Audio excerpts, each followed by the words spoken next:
ଗୋଟିଏ ଜଙ୍ଗଲରେ ଏକ ସିଂହ ବାସ କରୁଥିଲା। ଦିନେ ସେ କୌଣସି ଖାଦ୍ୟ ନ ପାଇ ଏଣେ ତେଣେ ବୁଲିବାକୁ ଲାଗିଲା। ତଥାପି ମଧ୍ୟ ସେ କୌଣସି ଖାଦ୍ୟ ପାଇଲା ନାହିଁ। ଦିନ ଗଡ଼ିଯାଇ ରାତି ହେବାକୁ ବସିଲା। ସିଂହଟି ଏକ ବଡ଼ ଗୁମ୍ଫା ନିକଟରେ ଯାଇ ପହଞ୍ଚିଲା ଏବଂ ଭାବିଲା ଏହି ଗୁମ୍ଫା ମଧ୍ୟକୁ ଯେଉଁ ପ୍ରାଣୀ ଆସିବ ତାକୁ ଧରି ଖାଇବି। ଏହା ଚିନ୍ତା କରି ସିଂହ ସେହି ଗୁମ୍ଫା ମଧ୍ୟରେ ଲୁଚି ରହି ଶିକାରକୁ ଅପେକ୍ଷା କରିଲା। ସେହି ଗୁମ୍ଫା ମଧ୍ୟରେ ଆଗରୁ ଏକ ବିଲୁଆ ବାସ କରୁଥାଏ। ସୂର୍ଯ୍ୟ ଅସ୍ତ ହେବା ପରେ ସେହି ବିଲୁଆ ଗୁମ୍ଫା ନିକଟକୁ ଆସି ପହଞ୍ଚିଲା। ବିଲୁଆଟି ବହୁତ ଚତୁର ଥିଲା।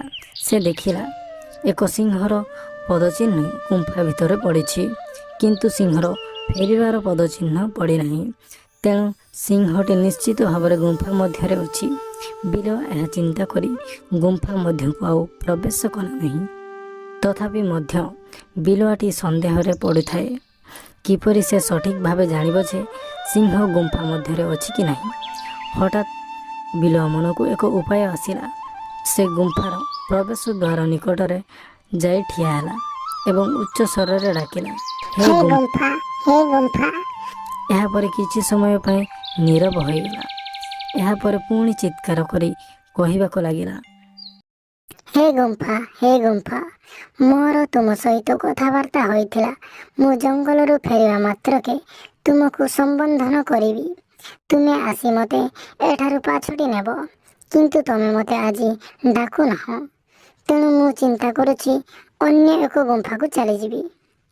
ସିଂହ ଯେତେବେଳେ ବିଲୁଆର କଥା ଶୁଣିଲା, ସେ ଚିନ୍ତା କଲା, ଏହି ଗୁମ୍ଫା ବୋଧହୁଏ ପ୍ରତିଦିନ ବିଲୁଆକୁ ଡାକେ।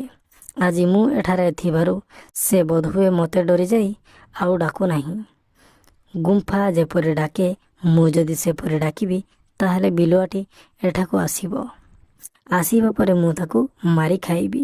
ସିଂହ ମନେ ମନେ ଏହି କଥା ଚିନ୍ତା କରି କରି ଗର୍ଜନ କରି କହିଲା, ବିଲୁଆ ଭାଇ, ଭିତରକୁ ଆସ, ମୁଁ ଏଠାରେ ତୁମକୁ ଅପେକ୍ଷା କରିଛି। ସିଂହର ଗର୍ଜନ ଗୁମ୍ଫା ମଧ୍ୟରେ ପ୍ରତିଧ୍ୱନିତ ହୋଇ ସାରା ଜଙ୍ଗଲ କମ୍ପାଇ ଦେଲା। ସିଂହର ଗର୍ଜନ ଶୁଣି ବଣର ସମସ୍ତ ଜୀବଜନ୍ତୁ ଚମକି ଉଠିଲେ। ଗୁମ୍ଫା ମଧ୍ୟରେ ସିଂହ ଥିବାର ପ୍ରତ୍ୟକ୍ଷ ପ୍ରମାଣ ପାଇସାରିବା ପରେ ବିଲୁଆ ଏକ ଡିଆଁରେ ଆସି ଜଙ୍ଗଲ ମଧ୍ୟରେ। ଗପଟି ଏଇଠି ଶେଷ ହେଲା। ସବୁଠୁ ଭଲ ଚୁପ୍ ରହିବା। ଥରେ ବାଘକୁ କିଏ କହିଲା ଯେ ତାର ପାଟି ବହୁତ ଗନ୍ଧ ହେଉଛି। ବାଘ ଏଥିରେ ବହୁତ ରାଗିଗଲା। ତାପରେ ସେ ବାଘ ମେଣ୍ଢାକୁ ଡାକି ପଚାରିଲା, ତୁ କହିଲୁ ମୋର ପାଟି କ'ଣ ଗନ୍ଧ ହେଉଛି? ମେଣ୍ଢା ଭାବିଲା ବାଘ ବୋଧେ ପ୍ରକୃତ ସତ କଥା ହିଁ ଜାଣିବାକୁ ଚାହୁଁଛି। ତେଣୁ ସେ ମେଣ୍ଢା ବାଘର ପାଟି ଶୁଙ୍ଘି କରି ସତ କଥା କହିଲା, ହଁ, ଗନ୍ଧ ହେଉଛି। ବାଘ ଏଥିରେ ରାଗିଯାଇ ସେ ମେଣ୍ଢାକୁ ମାରିଦେଲା। ତାପରେ ବାଘ ଛେଳିକୁ ଡାକି ପଚାରିଲା। ହେଲେ ଛେଳି ବାଘକୁ ଖୁସି କରିବାକୁ ଯାଇ କହିଲା, ନା, ଗନ୍ଧ ତ ମୋଟେ ହେଉନାହିଁ। ପ୍ରକୃତରେ ମୁହଁ ଆପଣଙ୍କର ତ ଖାଲି ବାସୁଛି।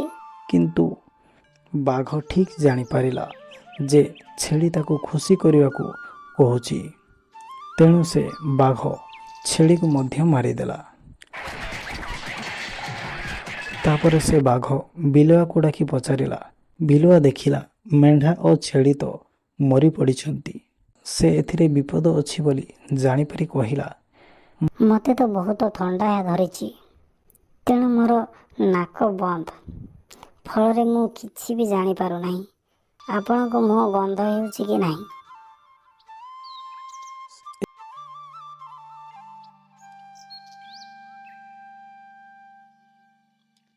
ଏହି ଗପରୁ ଆମେ ଏହା ଶିଖିଲୁ ଯେ ସମୟ ଦେଖି ବେଳେ ବେଳେ ଚୁପ୍ ରହିବାଟା ହିଁ ସବୁଠୁ ଭଲ।